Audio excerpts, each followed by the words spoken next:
आषाढी वारी म्हटलं की भक्ती, टाळ मृदुंगांचा गजर आणि विठ्ठल नामाचा अखंड जप.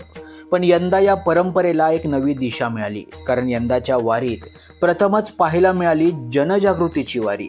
होय, महाराष्ट्र शासनाच्या मदत व पुनर्वसन विभागातर्फे जनजागृती अभियानाअंतर्गत राबवण्यात आलेल्या या उपक्रमानं भाविक आणि वारकऱ्यांचं लक्ष वेधून घेतले. मंत्री मकरंदाबा पाटील, मंत्री आशिष जयस्वाल यांच्या पुढाकारानं विभागाच्या अधिकाऱ्यांनी प्रभावी नियोजनातून हा उपक्रम साकार केला. वारीच्या मार्गावर जनजागृतीसाठी ठिकठिकाणी माहिती फलक लावण्यात आले होते.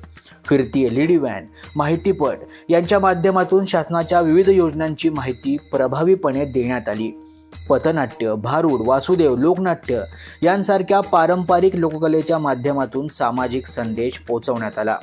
ही माहिती अगदी साध्या, सोप्या आणि मनोरंजक भाषेत देण्यात आली, ज्यामुळे प्रत्येक वयोगटातील भाविकांनी ती सहज आत्मसात देखील केली. वारीच्या मार्गावर मोफत पाणी वाटप केंद्र उभारण्यात आली होती, ज्याचा हजारो भाविकांनी लाभ घेतला.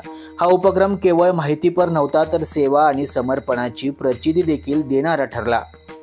वारकऱ्यांनी या उपक्रमाला भरभरून प्रतिसाद दिला. वारीत दरवर्षी येतो, पण यंदा सामाजिक भान निर्माण झालं, अशी प्रतिक्रिया अनेकांनी दिली. राज्य सरकारतर्फे प्रथमच अशा स्वरूपात वारीचा वापर समाज प्रबोधनासाठी करण्यात आला असून हा उपक्रम चर्चेचा आणि कौतुकाचा विषय ठरला.